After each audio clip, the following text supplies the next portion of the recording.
Hey everyone, welcome back to the channel. Today we're going to be continuing work on adding a water to air intercooler setup on my diesel swapped TJ Wrangler. Now, in my last video, I installed the new intake manifold.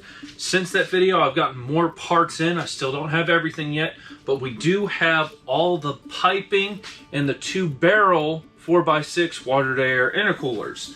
So, the goal today is to get those installed. I'm still missing the heat exchanger. I'm still missing some of the tubing. So all we will be doing is trying to connect the turbo to this new intake. So we're gonna first start off actually by rotating the compressor housing on the turbo. So let's get to work. The first thing we're gonna be doing is loosening the bolts to rotate this compressor housing. Here's one of the 4x6 barrel style intercoolers. I'm hoping to mount it on the support bar here. I have this silicone hose. It will go on here and it actually fits on the turbo there. So I need to figure out the optimum position to rotate this housing so I can mount this intercooler here.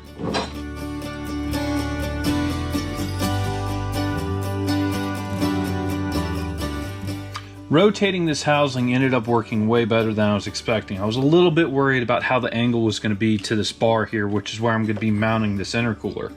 I do need to trim the hose up a little bit because I want the intercooler to be centered over this bar. That's going to be easy enough to do. But I think the other thing I'm going to do right now is I have a lot of stuff mounted to this bar. I have this here, which keeps on moving. If you can see here, it's kind of getting in the way.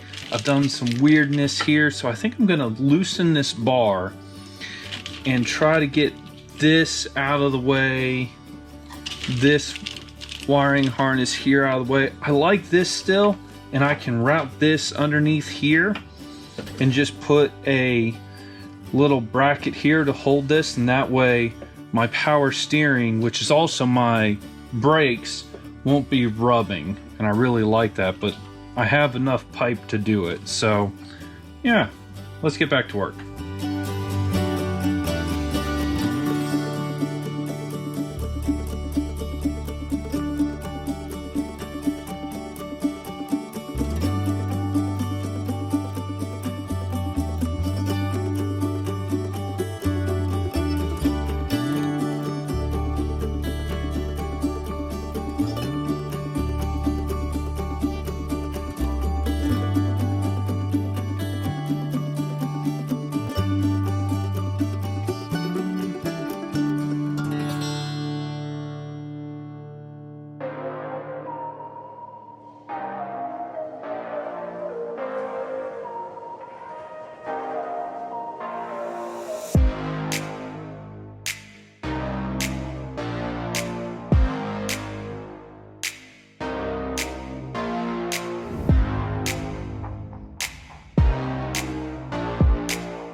So far, this is actually turning out better than I had hoped. I need to find a way to mount this here so this doesn't come up and rub against the water to air intercooler and I don't damage this line, considering this is my steering and my braking.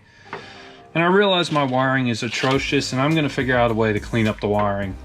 Right now, I just need to get my temperatures down. That's my first concern. So what I'm now going to do, I'm actually really happy with how this turned out. Sorry, real quick. I shortened the hose both here and here, and I'm happy with the placement. So the next thing I need to do is probably take off the TPS sensor over there, but I want to start building the pipe that goes across the front of the motor and hooks into the other side of the intercooler. Once I remove that TPS, I can also figure out how I'm going to hook into this intake manifold. But so far, I'm liking the way this is coming together.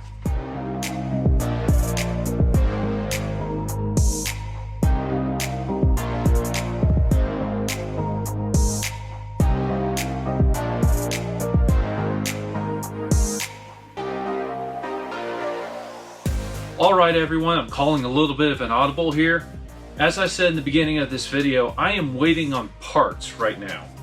But I actually just realized that I have enough pieces here that I could try a different setup without affecting the setup for the dual water intercooler setup. This is another intake for an 03 series engine.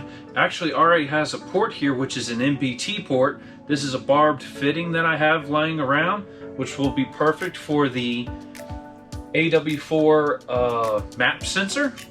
All I have to do is drill and tap a port in the back for the sending unit for my gauge on the inside, and I have enough silicone pieces that I can go ahead and hook up to this single 4x6 barrel style intercooler. The other thing I'm thinking about doing is just hooking up the intercooler to the current cooling system on the Kubota V2403. I don't expect it to have great results, but I'm curious to see what it does for my EGTs. Does it help? Does it hurt? How does it affect my coolant temperature? And since I have to wait on parts anyway, I figure why not experiment? So yeah, what I'm gonna do now is first drill and tap the back of this intake for that boost sending unit. Then I'm gonna remove the hard lines, this intake, put this intake on, and try to get the silicone hoses all figured out.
Alright, I think I'm going to call it a night. I have all the boost hoses assembled together. However, I don't like how my current hoses are pushing up on my upper radiator hose. That will be solved once I get the correct hoses in, because I'm having to go from a 2 1/4 to 2.5 back down to a 2-inch.